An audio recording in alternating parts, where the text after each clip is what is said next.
കവചകുണ്ടലം അങ്ങനെ പറയുന്നതായിട്ട് ഞാൻ കേട്ടു. ഞാൻ ചോദിക്കുന്നത്, എനിക്ക് മറുപടി ഇല്ല എന്ന് പറഞ്ഞിട്ട് ആ വിദ്വാൻ 40 മിനിറ്റാണ് പ്രസംഗിച്ചത്. മറുപടി ഇല്ലെങ്കിൽ ഒറ്റ വാക്കിലൊക്കെ പറഞ്ഞാൽ പോരെ, ഞാൻ അയാൾക്ക് മറുപടി പറയുന്നില്ല. പിന്നെ അയാളുടെ പ്രസംഗത്തിൻ്റെ കുഴപ്പം എന്താ? അയാളെ പ്രസംഗത്തിൽ തന്നെ പറയുന്നത്, ഞങ്ങൾ പുലിയെ കീഴടക്കി, ഞങ്ങൾ സിംഹത്തെ കീഴടക്കി, ഞങ്ങൾ തിമിംഗലത്തെ കീഴടക്കി, പക്ഷേ മൂട്ട മാത്രമാണ് ഞങ്ങളെ ശല്യപ്പെടുത്തുന്നത്. അവരെ ശല്യപ്പെടുത്തുന്നത് ഒരു മൂട്ട വിചാരിച്ചാൽ പോലും ശല്യപ്പെടുന്ന ഒരു പ്രസ്ഥാനമേ ഉള്ളൂ കേരളത്തിൽ CPM എന്ന് CPMൻ്റെ ജില്ലാ സെക്രട്ടറി അദ്ദേഹം കവിത ഉദ്ധരിച്ച് പറഞ്ഞതിനകത്ത് എനിക്ക് വലിയ സന്തോഷമേ ഉള്ളൂ. പിന്നെ അദ്ദേഹം ശ്രീ K. സുധാകരനെ പുച്ഛിക്കുന്നുണ്ട്. ഈ പറയുന്ന മാന്യ വിദ്വാൻ ഇപ്പോൾ ഇവരെന്തെങ്കിലും കേരളത്തിൽ കുഴപ്പങ്ങളില്ലേ എന്ന് ചോദിക്കുമ്പോൾ പറയുന്നത് എന്താ? ജനങ്ങൾ ഞങ്ങളെ ജയിപ്പിച്ചില്ല എന്നാണ് ചോദിക്കുന്നത്. ആ ഭാഷ കടമെടുത്താൽ ഈ മാന്യ വിദ്വാന്റെ പ്രത്യേകത എന്താ? ആ ശ്രീ K. സുധാകരനോട് ദയനീയമായി കണ്ണൂരിൽ പരാജയപ്പെട്ട ആളല്ലേ ഈ പറയുന്ന കവചകുണ്ടലം. അപ്പോൾ അദ്ദേഹം ഇന്നലെ വന്നിട്ട് പിന്നെ അദ്ദേഹം എന്തൊക്കെയാണ് പറഞ്ഞത്? അദ്ദേഹം പറയുകയാണ്, വ്യാജ തിരിച്ചറിയൽ കാർഡ് യൂത്ത് കോൺഗ്രസിൽ കൊണ്ടുവന്നിട്ട് അധികാരത്തിലേക്ക് എത്തിയാൽ, ഞാൻ ചോദിച്ചോട്ടെ എൻ്റെ പൊന്നു ചങ്ങാതി, 3 കൊല്ലക്കാലം കേരളത്തിൻ്റെ ആഭ്യന്തര വകുപ്പ് മന്ത്രി മുഖ്യമന്ത്രിയായിരുന്ന ആളുടെ ഓഫീസിലിരുന്ന് ആ മുഖ്യമന്ത്രിയുടെ പൊളിറ്റിക്കൽ സെക്രട്ടറി ആയിട്ടിരുന്ന ആളല്ലേ? ആ കാലഘട്ടത്തിലല്ലേ 1.5 വർഷക്കാലമായിട്ട് കേസ് അന്വേഷിച്ചുകൊണ്ടിരിക്കുന്നത്.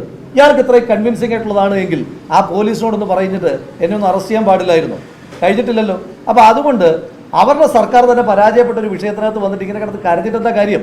പിന്നെ മറുപടി ഇല്ല എന്ന് പറഞ്ഞിട്ട് പൊതുയോഗം നടത്തുന്നത് ഞാൻ എൻ്റെ ജീവിതത്തിൽ ആദ്യമായിട്ട് കാണുക. മറുപടി ഇല്ല എങ്കിൽ മലപ്പട്ടത്ത് മാറ്റങ്ങൾ ഉണ്ടാവുക. എന്താ മലപ്പട്ടത്തിൻ്റെ പ്രത്യേകത? പാർട്ടി ഗ്രാമങ്ങളെ പറ്റി നല്ല ഊക്കം കൊള്ളുന്നത് കണ്ടല്ലോ. എങ്ങനെയാണ് പാർട്ടി ഗ്രാമങ്ങൾ ഉണ്ടാകുന്നത്? എന്താ പാർട്ടി ഗ്രാമങ്ങളുടെ പ്രത്യേകത? അവിടുത്തെ സാധാരണ മനുഷ്യന്മാരുടെ, ഞാൻ ആ പദയാത്രയുമായി കടന്നു വരുമ്പോൾ ആ വഴിയിൽ അത്രയും മനുഷ്യന്മാരുമായി സംബന്ധിച്ചിട്ടാണ് ഞാൻ കടന്നു വരുന്നത്. ആ ആളുകൾ, അവിടെ താമസിക്കുന്ന ആളുകൾ, അവർ ഈ പാർട്ടിയും കൊണ്ട് പൊറുതിമുട്ടിയിരിക്കുകയാണ്.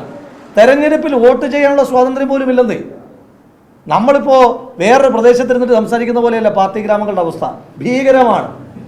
പാർട്ടി ഗ്രാമങ്ങൾ എന്ന് പറഞ്ഞാൽ താലിബാൻ സ്റ്റേറ്റ് പോലെയാണ് ഇവരുണ്ടാക്കുന്നത്. താലിബാന്റെ പ്രത്യേകത എന്താ? സ്വാതന്ത്ര്യം നിഷേധിക്കുക. പാർട്ടി ഗ്രാമങ്ങൾ എന്ന് പറയുന്നത് ഇത്തരത്തിൽ സ്വാതന്ത്ര്യം നിഷേധിക്കലാണ്. ആ പാർട്ടി ഗ്രാമങ്ങളിൽ അവിടെ കഴിയുന്ന ആളുകൾക്ക് മറ്റൊരു രാഷ്ട്രീയ ചോയ്സ് ഉണ്ടോ? അവിടെ മത്സരിക്കാൻ അനുവദിച്ചിട്ടുണ്ടോ ഇതുവരെ CPM? ആദ്യമായി കഴിഞ്ഞ തവണ മത്സരിച്ചപ്പോൾ എന്തുണ്ടായത്? പ്രതിപക്ഷ മെമ്പർമാരുണ്ടായില്ലേ? സ്ത്രീകളുടെ വോട്ട് പുരുഷന്മാർ ചെയ്യുന്ന സ്ഥലമല്ലേ മലപ്പട്ടം? ആ രീതിയിൽ ബൂത്ത് പിടുത്തം നടത്തുന്നതിൻ്റെ പരാതികളും വാർത്തകളും വരുന്ന സ്ഥലമല്ലേ?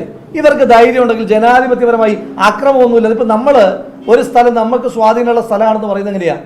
ജനാധിപത്യപരമായി തെരഞ്ഞെടുപ്പ് നടത്തിയിട്ട് അക്രമം അഴിച്ചു വിടാതെ തെരഞ്ഞെടുപ്പ് നടത്തിയിട്ട് വന്നു നിന്നിട്ട് പറയട്ടെ, ഈ ഹുങ്ക് പറയട്ടെ, ഇത് ഞങ്ങളുടെ പ്രദേശമാണെന്ന് പറയട്ടെ. അങ്ങനെ ജനാധിപത്യപരമായി തെരഞ്ഞെടുപ്പ് നടന്നാൽ CPM അവിടെ കെട്ടിവെച്ച കാശ് പോലും കിട്ടാത്ത പാർട്ടിയായി മാറും. ജനങ്ങൾ അത്രമാത്രം പൊറുതി വിട്ടിട്ടുണ്ട്. പിന്നെ ഈ അഹങ്കാരമൊന്നും അധികം വേണ്ട. CPMൻ്റെ ജില്ലാ സെക്രട്ടറിയോട് പറയുന്നത് അങ്ങനെ പാർട്ടി ഗ്രാമം എന്നുള്ള അഹങ്കാരമൊന്നും അധികം പറയണ്ട. ഇതിനേക്കാൾ അഹങ്കരിച്ച മണ്ണുണ്ട് ബംഗാളിൽ. മറ്റൊരു പാർട്ടി സൂര്യൻ ഉദിക്കണമെങ്കിൽ കമ്മ്യൂണിസ്റ്റ് പാർട്ടിയുടെ അനുവാദം വേണമെന്ന് CPMൻ്റെ സംസ്ഥാന സെക്രട്ടറി ആയിരുന്ന ബിപിൻ ബോസ് പറഞ്ഞിരുന്ന സ്ഥലമാണ് ബംഗാൾ. എന്താ ഇപ്പോൾ അവസ്ഥ?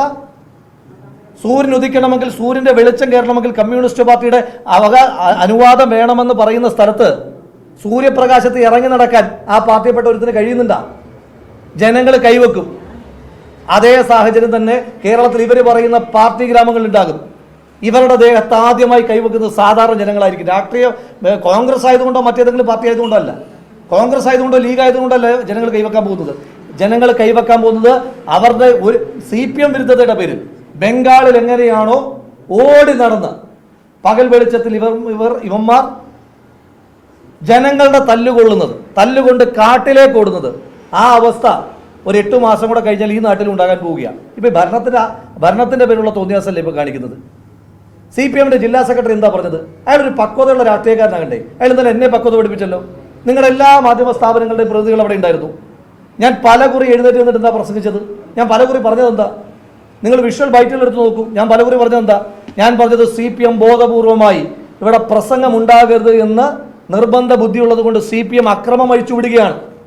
ആ അക്രമം അഴിച്ചുവിടുന്നതിൽ നമ്മൾ പ്രകോപിതരാകാൻ പാടില്ല. നമ്മൾ പിന്മാറണം. ഞങ്ങളെ കയറി അടിക്കുന്നതെങ്കിൽ ഞാൻ എങ്ങനെയാണോ പറയുക? ഞാനെന്താ പറയുന്നത്? CPM ഉണ്ടാക്കുന്ന പ്രകോപനത്തിൽ നിങ്ങൾ വീണു പോകരുത്. പ്രവർത്തകരെ, സഹപ്രവർത്തകരെ, നിങ്ങൾ തിരിച്ചു വരൂ. എത്ര തവണ ഞാൻ പറഞ്ഞു? എന്നിട്ട് എന്നെ പക്വത പഠിപ്പിച്ച ഈ CPMൻ്റെ ജില്ലാ സെക്രട്ടറി അയാളെന്താ ഇന്നലെ പറഞ്ഞത്?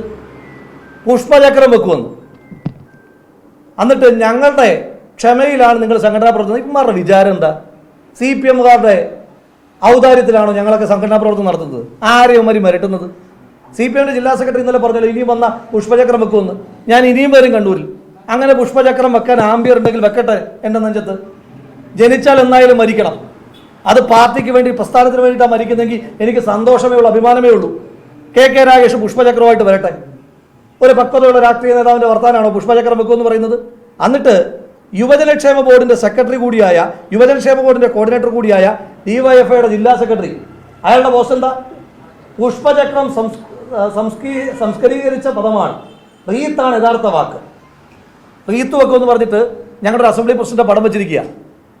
അയാളാണോ യുവജനക്ഷേമം നടത്തുന്നത്? ചെറുപ്പക്കാരുടെ നെഞ്ചത്ത് റീത്ത് വയ്ക്കലാണോ യുവജനക്ഷേമം?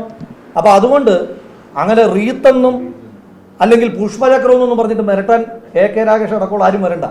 ഞങ്ങൾ ആരും നിങ്ങളുടെ ആരുടെ ഔദാര്യത്തിലല്ല ഇവിടെ സംഘടനാ പ്രവർത്തനം നടത്തുന്നത്. ഞങ്ങൾക്ക് ജനങ്ങളുടെ ഔദാര്യമുണ്ട്, ജനങ്ങളുടെ മാൻഡേറ്റ് ഉണ്ട്. ആ മാൻഡേറ്റിൽ തന്നെയാണ് ഞങ്ങൾ പ്രവർത്തിക്കുന്നത്.